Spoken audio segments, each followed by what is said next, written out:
silver tray crashed against the marble counter, the clang slicing through the stillness of the mansion.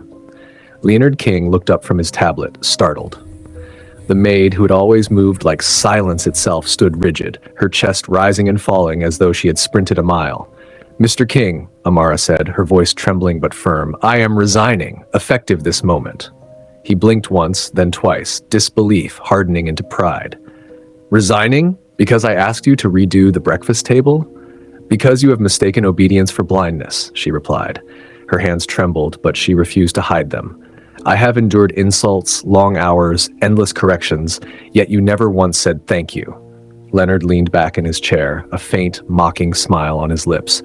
"Do you imagine gratitude is part of your wages?" "No," she said quietly, "but respect should be." For a heartbeat, the room was still except for the soft ticking of the clock. Then he laughed, short, sharp, and hollow. "You are replaceable, Amara. I will find someone by noon." She nodded, untied her apron, and laid it neatly beside the shattered tray.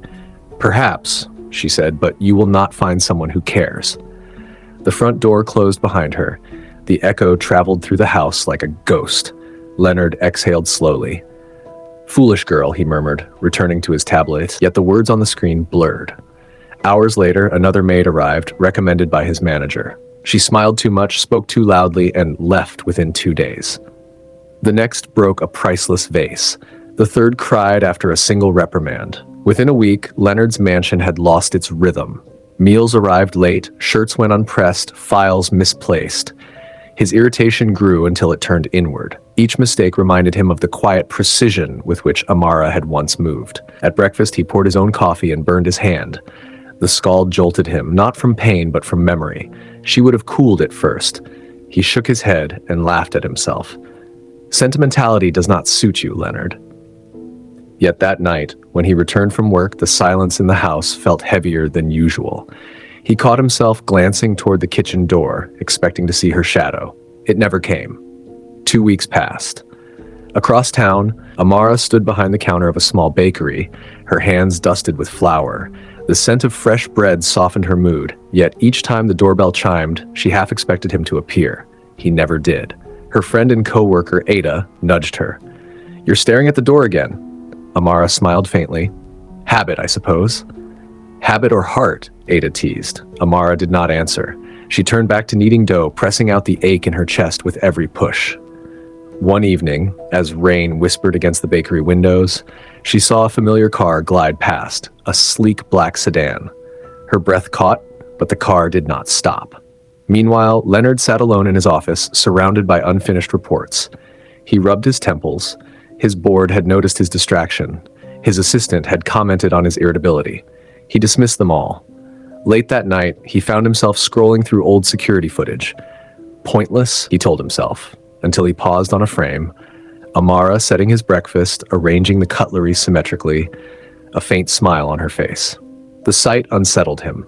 He shut the laptop quickly and poured himself a drink he did not finish. Days bled into nights.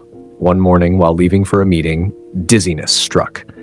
He steadied himself against the wall, muttered something about skipping breakfast, and drove off. At the conference table, his vision blurred again. His partner's voices became distant echoes. The glass in his hand slipped, shattering on the floor. Darkness closed in. When he awoke, the antiseptic scent of a hospital filled his lungs. A nurse stood beside the bed, adjusting his IV. "Mr. King, you fainted from exhaustion and dehydration," she said gently. "You need rest." He frowned. "Who called the ambulance? One of your employees?" And she hesitated, checking her chart. "Your hospital bills have already been paid." "Paid? By whom?" "She left no name, sir, but she asked me to deliver this." The nurse handed him a folded note. Leonard's pulse quickened as he opened it. Inside, in familiar handwriting, were the words, "Even kings fall when pride takes the throne." His fingers tightened around the paper.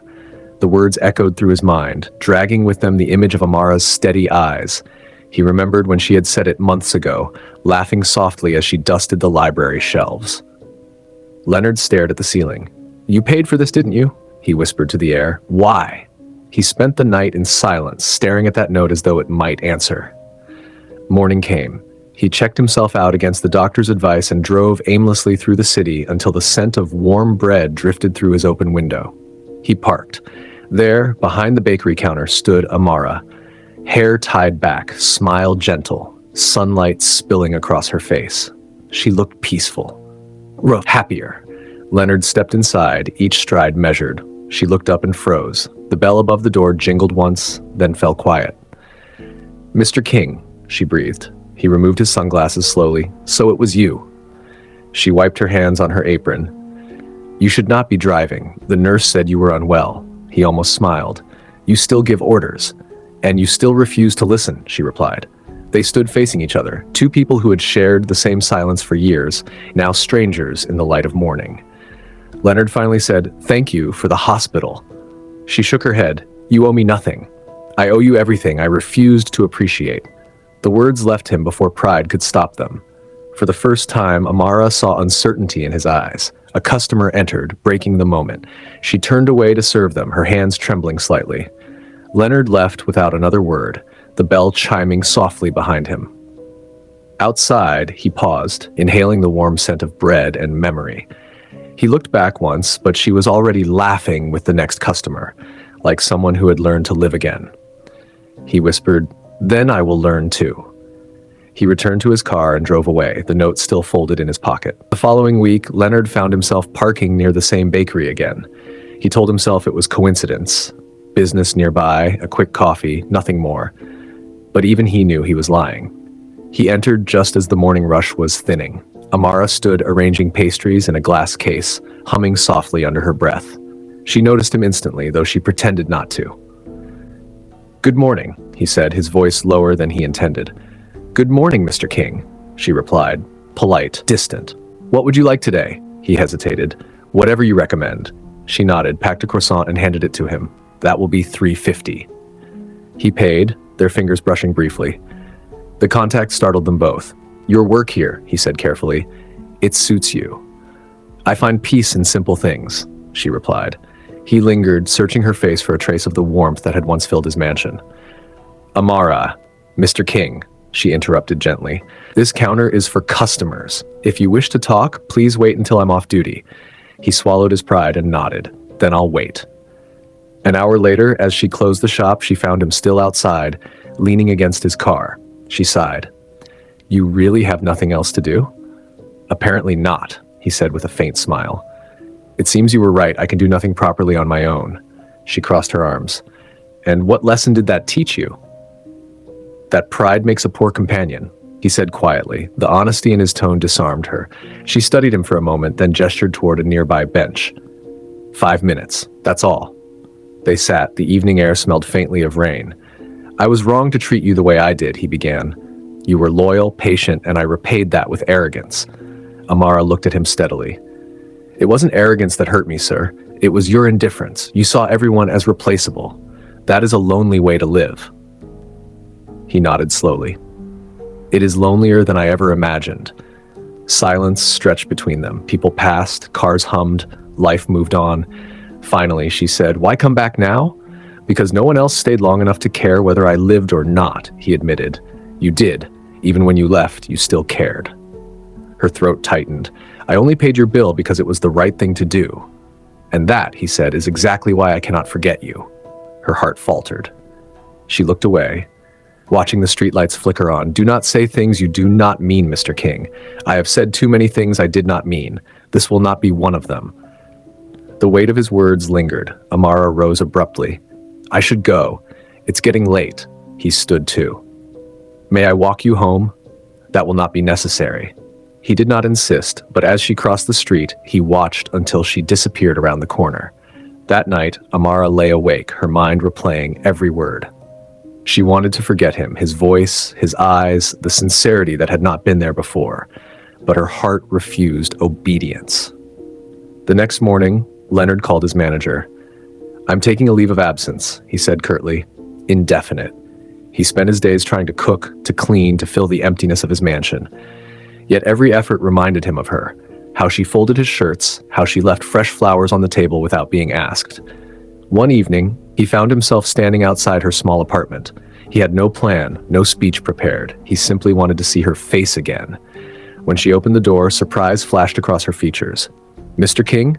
"Leonard," he corrected softly. Just Leonard. She hesitated, then stepped aside. You shouldn't be here. Then tell me to leave and I will. She didn't. Instead, she poured 2 cups of tea. They sat across from each other at her modest table, the distance between them filled with everything unspoken. He looked around the small, neat space. You've built a life without me. I had to, she replied. You made sure of that. He winced, but did not argue. And yet, I find myself wishing I could be part of it. Amara's eyes softened. You do not know what you are asking. You do not need a maid anymore. You need someone who will not bend beneath your pride. That is exactly why I need you, he said quietly. Her breath caught. He leaned forward, his voice steady. I don't deserve forgiveness, but I will earn it if you give me the chance. Not as your employer, never again. As a man who finally understands what he lost. She stood, pacing to the window. Leonard, people don't change overnight. No, he agreed, rising to his feet, but they start somewhere. The sincerity in his tone cracked something inside her. She turned to face him. Why now? Why me? Because you are the only person who ever saw me as a man and not a name. Tears stung her eyes, but she blinked them away. You made me feel small once. I know, and I will spend the rest of my life proving you are not. Silence again. The air between them was fragile, electric. She exhaled shakily. Leonard, you should go. He nodded. If that's what you want. He reached the door, hesitated, then said softly, You once told me that respect should be part of every wage. I didn't understand then, I do now. When the door closed behind him, Amara pressed a hand to her chest. Her heart pounded like a drum. That night she dreamed of him, not the cold man she once served, but the one who had stood before her tonight, flawed, sincere, uncertain.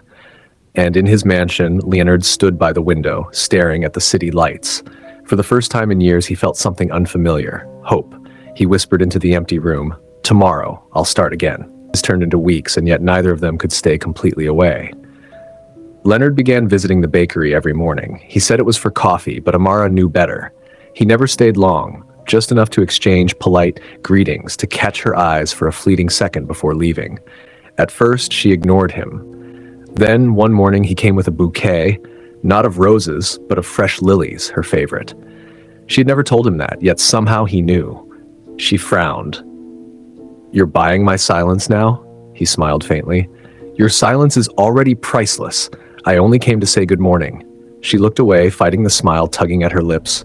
Good morning, then. He nodded once, placed the bouquet on the counter, and left without another word. After he walked out, Ada leaned close, whispering, You realize he's courting you, right? Amara rolled her eyes, though her cheeks flushed. He's just trying to prove something. Yes, Ada said knowingly, that he can change. The next few days, Leonard continued his quiet pursuit. No grand gestures, no expensive gifts, only consistency. He'd show up early, buy bread, compliment her pastries, and leave. Slowly, the wall around her heart began to soften.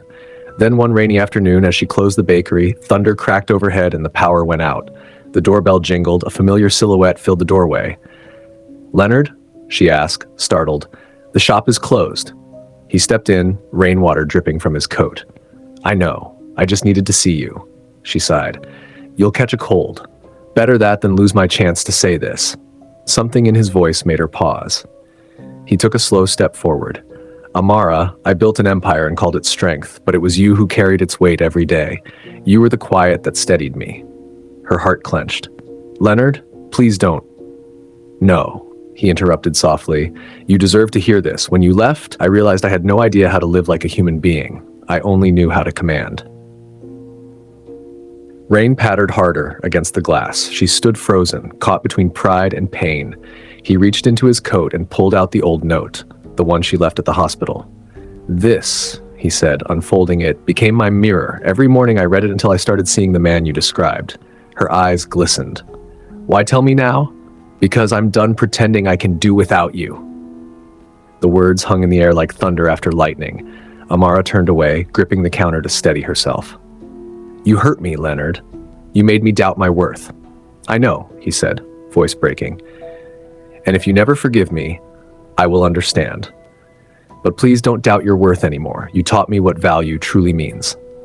Her resolve trembled. You can't just appear out of nowhere, say the right words, and expect everything to heal. I don't expect healing tonight. He replied softly. I only want to begin. Tears spilled down her cheeks before she could stop them. He moved closer slowly, giving her space to refuse. She didn't. He reached out, not to touch her, but to wipe a tear from her chin with the back of his hand. The gentleness startled her. I never learned how to love, he whispered, but if you'll let me, I'll spend the rest of my life learning. She let out a shaky breath, the storm outside echoing the one within her. Leonard. He took a step back, voice calm. I won't ask for an answer tonight, but tomorrow, come to the mansion, not as my maid, as someone who once gave me grace when I least deserved it. Before she could respond, he turned and left, his footsteps fading into the rain. That night, Amara stood by the window long after the storm had passed, staring at the lilies he'd brought days ago. Their fragrance filled the small apartment. She whispered to herself, "Can a man truly change?" Morning came quietly. She dressed, tied her hair, and stood before her mirror. The reflection staring back looked steadier, stronger. When she arrived at the mansion, the guards greeted her with surprise. "Miss Amara?" She smiled faintly. "He's expecting me." Inside, the place looked different, softer somehow. Fresh flowers adorned the halls, sunlight streamed through open curtains, and music played faintly in the distance. Leonard appeared at the top of the staircase, dressed casually for once, no tie, no armor. His expression was unreadable, hope and fear intertwined. "You came," he said quietly. "You invited me," she replied. He descended slowly. "I didn't think you would."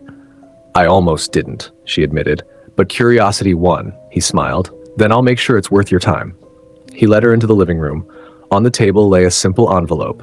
"This," he said, "is your last paycheck, with interest, and a letter of recommendation should you ever choose to work elsewhere." She frowned. "You didn't have to." "I do, because I want you to know this isn't about debt. It's about respect." Her eyes softened. She opened the envelope, found not just money and paper, but a handwritten note. "Thank you for teaching me what no boardroom ever could, humility." Her throat tightened. "Leonard," he stepped closer. "I had everything, except peace. And when you left, I realized peace had a name." She blinked back tears. "You practiced that line, didn't you?" He chuckled softly. "Every night." They both laughed then, a small, uncertain sound that melted the distance between them. "Do you want to start over?" he asked quietly. "Start over," she repeated. "Yes, no titles, no walls, just us." Her heartbeat quickened. "That depends on one thing," he nodded. "Anything." She smiled faintly. "Can you make coffee without burning your hand?" He laughed, a deep, genuine sound she'd never heard from him before. "I'll try, but only if you promise not to resign again." "Then you'd better learn fast," she teased softly. He looked at her, his gaze steady, warm. "I will." It into a calm rhythm neither of them expected. Amara began visiting the mansion again, not as staff, but as a guest. At first, it was awkward. She would arrive with pastries, stay for tea, and leave before sunset. Yet each time she returned, something new had changed. His tone softer, his eyes clearer, his laughter more frequent. Leonard had started taking cooking lessons online. The first meal he prepared for her was a mild disaster, over-seasoned pasta and burnt garlic bread, but he served it with pride. "Be honest," he said, watching her expression as she tasted it. She pressed her lips together, pretending to consider. "It's edible." He grinned. "Progress." And for the first time since she had left, Amara laughed without restraint. They began to share quiet moments, morning walks in the garden, evening talks by the fire. The mansion that once felt cold now carried warmth again. One evening, as the sun bled gold across the sky, Amara stood on the balcony, watching the city lights flicker to life. Leonard joined her, holding 2 cups of coffee. "You didn't burn your hand this time," she teased. "I had a good teacher," he replied. They stood side by side in comfortable silence. "You know," she said softly, "I never thought I'd see this day." "What day?" "The day when you'd learn to listen," he chuckled. "Then I hope it's not the last." She turned to him, eyes warm. "Leonard, why do you really want me here?" He hesitated. "Because you make me better. Not as a businessman, not as some lonely billionaire, but as a man who still has a heart." Her gaze softened. "You always had a heart. You just kept it locked away." "And you found the key," he said. For a moment, the world stilled. The breeze brushed past them, the sun dipped lower, and everything felt suspended between past pain and present peace. He took a slow breath. "Amara, I don't want to rush what we're building. I know I failed you before, but I also know I'll never stop trying to deserve you." Tears glimmered in her eyes. "And if I said I already forgave you, then I'd say forgiveness is the greatest gift anyone's ever given me." He reached out, not commanding, not demanding, but asking, and she took his hand. Down below, the garden lights flickered on. It was as if the house itself exhaled. Weeks passed and word spread quietly among Leonard's staff. Their boss had changed. He smiled more, shouted less. He greeted people by name, even helped with small tasks. It startled them all. One afternoon, he gathered everyone in the main hall. "There's something I need to say," he began. "I owe each of you an apology. I used to think perfection meant control, but I was wrong. Perfection means respect. It means gratitude, and I owe you both." The applause that followed was genuine. Amara watched from the corner, her chest swelling with quiet pride. Afterward, Leonard found her in the garden. "You heard that?" She nodded. "I did. I'm proud of you." "I couldn't have done it without you," she smiled. "You could have, you just didn't know how." He reached into his pocket and pulled out a small velvet box. Her breath caught. "Leonard, don't worry," he said quickly, smiling. "It's not what you think."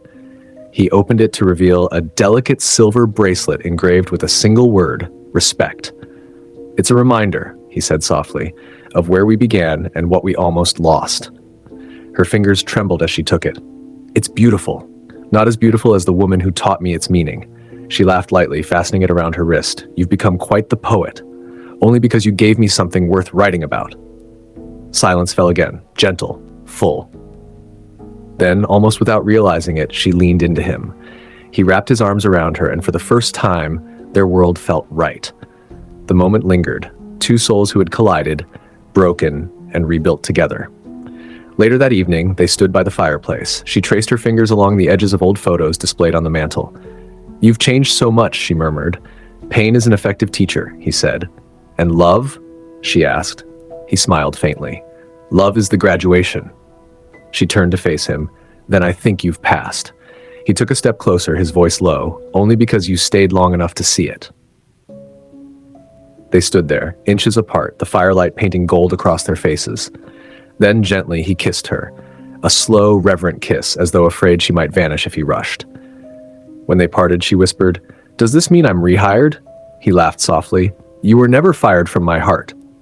She rolled her eyes, smiling. "That line was terrible." "Then I'll keep practicing," he said, pulling her close again. Outside, the rain began to fall softly. A gentle echo of the night, everything changed. But this time it wasn't a storm. It was renewal. The mansion lights glowed warm against the dark, the kind of light that whispered of healing, forgiveness, and love rediscovered. As the screen fades, the narrator's voice returns, calm, emotional, reflective. Sometimes it takes losing the quiet ones to hear the noise within us. Pride can build empires, but only humility builds home. And when love finally finds its way back, may we be wise enough to keep it. The music swells. Soft piano under a fading shot of Leonard and Amara standing at the balcony, her head resting on his shoulder, city lights twinkling below. Then, a smooth transition to the outro screen. If this story touched your heart, don't forget to like, comment, and subscribe for more beautiful tales like this one. And tell us in the comments, can love truly change a person? Fade out.